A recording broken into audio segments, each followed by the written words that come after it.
Hi friends, welcome to my YouTube channel Chandan board academy. तो दोस्तों, आज के इस वीडियो में हम लोग देखने वाले हैं क्लास 10th मैथ एनसीईआरटी प्रश्नावली 1.3। इसमें जितने भी सिद्ध करने वाले प्रश्न हैं सभी प्रश्न को बारीकी बारीकी से समझाने वाले हैं और ये सभी प्रश्न बहुत ही इम्पोर्टेंट है। यानी कि एग्ज़ाम में जब भी इसे पूछा जाता है तो 5 नंबर में इसे पूछता है प्रश्न। तो चलिए यहाँ पे पहला प्रश्न लिए हैं। बोल रहा है पहला प्रश्न, सिद्ध कीजिए कि √5 एक अपरिमेय संख्या है। यहाँ पर बोल रहा है सिद्ध करने के लिए √5 क्या है, अपरिमेय संख्या है।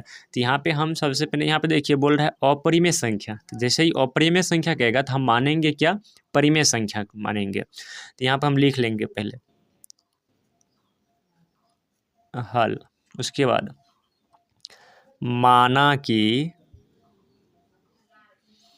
√5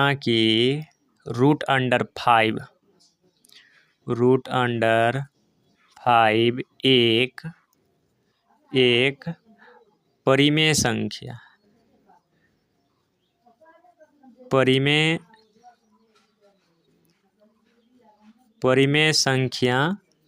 है। तो यहाँ पे मान लिए कि √5 एक क्या है, अपरिमेय संख्या है। तो यहाँ पे लिखेंगे √5 बराबर परिमेय संख्या क्या होता है, वो होता है P/Q।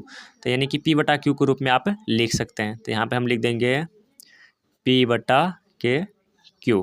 ठीक, इतना कर देने के बाद हम यहाँ पे से जहाँ Q बराबर इज नॉट 0 होना चाहिए, यानी कि Q बराबर 0 नहीं होना चाहिए। P और Q क्या, P और Q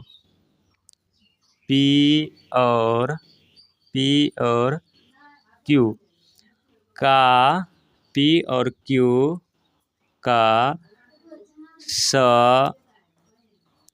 अभाज्य संख्या है। P और Q क्या है, स्वाभाज्य संख्या है। ये हम क्या किए हैं, माने हैं क्या, √5 बराबर P/Q जहाँ Q इज नॉट 0, यानी Q बराबर 0 नहीं होना चाहिए। P और Q क्या है, स्वाभाज्य संख्या है। ठीक, तो यहाँ पे हम देखिए हम इसको कोना कोनी गुना कर देते हैं। यहाँ पे जो दिख रहा है इसके बट्टा में नहीं कुछ है तो हम 1 दे दिए और कोना कोनी गुना कर देते। तो P को हम 1 से गुना करेंगे तो यहाँ पे हो जाएगा P। फिर हम यहाँ पे √5 को हम Q से गुना करेंगे तो यहाँ पे हो जाएगा √5Q। इतना कर लेने के बाद हमको क्या करना है, इतना चीज़ हो जाने के बाद हमको क्या करना है, फिर से यहाँ पे दोनों पक्ष में जो है यानी कि दोनों तरफ हमको स्क्वायर कर देना है। तो यहाँ पे हम लिखेंगे दोनों तरफ वर्ग करने पर,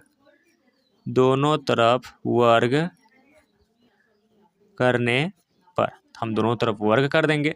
तो ये P है, इसको जब हम वर्ग करेंगे तो ये हो जाएगा P², और जब इसको हम वर्ग करेंगे तो ये हो जाएगा √5 और Q इसका ऊपर क्या हो जाएगा, स्क्वायर। जब ये वैसे ही रह जाएगा। जब इसको हम हल करेंगे तो ये आएगा 5Q²।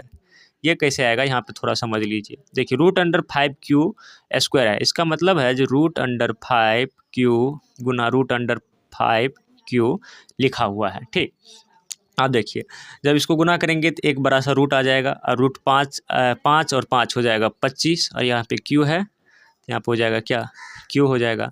अब √25 का वर्ग क्या होता है, वर्गमूल। तो यहाँ पे होता है 5 और Q तो ये है, तो यहाँ पे ये 5Q हो जाएगा। और यहाँ पे इसको गुना करिएगा तो स्क्वायर आ जाएगा। तो इसी कारण यहाँ पे क्या आ गया, ये स्क्वायर आ गया है। चलिए अब हम आगे की ओर बढ़ते हैं, इससे आगे चलिए। यहाँ पे देखिए P² बराबर 5Q। यहाँ पे देखिए तो P² है, यदि हम इस 5 को अगर हम यहाँ पे डालेंगे इससे विभाजित हो जाएगा ना, तो हम यहाँ पे लिखेंगे जहाँ P² से ये जो 5 है जब यहाँ पर करेगा तो विभाजित हो जाएगा ना। 5 विभाजित है, क्या है, विभाजित है। इसलिए क्या होगा, P² भी 5 से विभाजित होगा। देखिए हम समझा देते हैं फिर से, विभाजित है। यहाँ पे देखिए, जैसे यहाँ पे हम लिखे हैं, यहाँ पे देखिए जैसे यहाँ पे लिखे हैं 5/10, यानी कि जब ये इसका विभाजित है तो ये भी इसका विभाजित है ना। ये कितना 5 एकम और 2, यानी कि ये इसका विभाजित है तो ऊपर वाला भी इसके विभाजित है। तो यहाँ पर हो गया, जहाँ पी स्क्वायर से 5 पे विभाजित है, इसीलिए पी स्क्वायर भी 5 से क्या है, विभाजित है। अब एक चीज़ हम और मानते हैं यहाँ पे, पुनः मानते हैं, यानी कि दोबारा मानते हैं, इसी कारण हम पुनः दिए। पुनः पी स्क्वायर बराबर, जो पी है इस स्क्वायर बराबर जो है सो हम क्या मान रहे हैं, 5 के माना। पी स्क्वायर बराबर 5 के माना। तो यहाँ पे आप कुछ भी ले सकते हैं, यहाँ इस खास करके के की जगह आप एम भी ले सकते हैं, आर भी ले सकते हैं, और पी स्क्वायर बराबर 5 के। यहाँ पे हम √5 सिद्ध कर रहे हैं, इसी कारण लिए हैं 5। यदि हम 3 सिद्ध करते तो हम यहाँ पे 3 लेते, ठीक। अब जहाँ पे पी स्क्वायर दिख रहा है, जहाँ पे पी स्क्वायर दिख रहा है उसके जगह 5 के को रख देना। देखिए हम किस तरीक़ा से रखते हैं। यहाँ पे देखिए तो पी स्क्वायर बराबर कितना है, 5 स्क्वायर। तो पी स्क्वायर की जगह पर कितना रखेंगे, 5 के। तो यहाँ पे हो जाएगा 5 के, और ये स्क्वायर लगल है ना, तो ये स्क्वायर हो जाएगा, ठीक। और यहाँ पे कितना 5 स्क्वायर, तो ये हो जाएगा 5 स्क्वायर हो जाएगा, ठीक। हाँ, तो यहाँ पे जब इसको हम स्क्वायर करेंगे तो ये हो जाएगा 25 के, और यहाँ पे स्क्वायर है तो स्क्वायर, उसके बाद यहाँ पे ये हो जाएगा 5 स्क्वायर, ठीक। अब यहाँ पे पलटी कर दीजिए, यानी कि ये पूरा बराबर इस साइड रख देना और इस पूरा बराबर को इस साइड रख देना। यहाँ पे रखेंगे 5 स्क्वायर बराबर, जब इसको इस साइड आएंगे तो हो जाएगा 25 के स्क्वायर। अब यहाँ पे इसको काटिए, ये कटेगा 5 एकम 5 और 5, यहाँ पे हो जाएगा 5। तो यहाँ पे देखिए हो जाएगा क्यू स्क्वायर बराबर 5 के स्क्वायर हो जाएगा, ठीक। तो यहाँ पर फिर से हम वही बात लिखेंगे, यहाँ पे पीछे जाएंगे और यहाँ पे लिखेंगे, यहाँ अस्थिर से भाषा बना के थोड़ा सा लिखना है।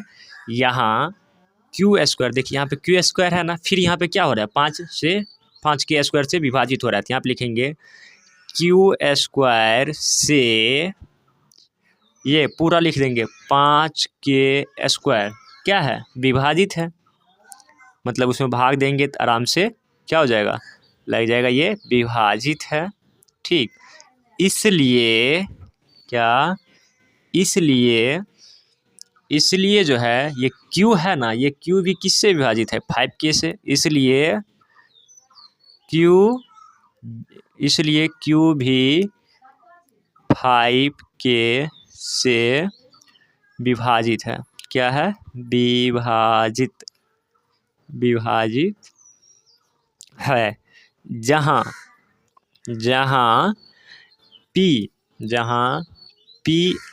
जहाँ P और Q सअभाज्य, क्या सअभाज्य एक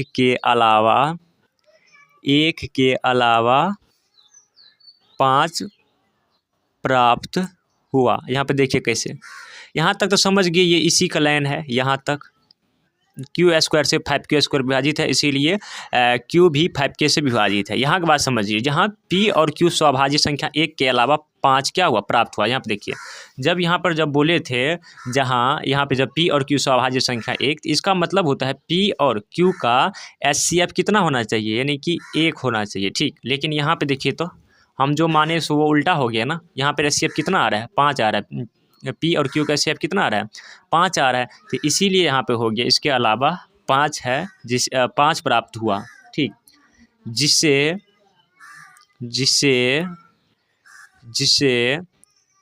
हमें विरोधाभास प्राप्त हुआ, जिसे हमें विरोधाभास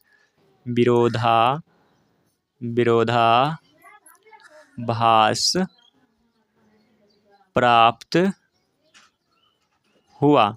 यहाँ पर आप लिख देंगे अतः, यानी कि जो हम माने थे उसका उल्टा हो गया। तो यहाँ पर लिखेंगे अब अतः √5 एक अपरिमेय संख्या, क्या है, अपरिमेय संख्या है। यानी कि इतना आप सभी को लिख देना है। यानी कि जब भी ये कहे कि 5 नंबर पूछता है ना, 5 नंबर पूछता है तो इतना लिखिएगा तब ना, यानी कि बड़ा संख्या है और 5 नंबर पूछता है तो इतना लिखना आपको ज़रूरी है। मतलब इस तरीक़ा से आप लिख सकते हैं।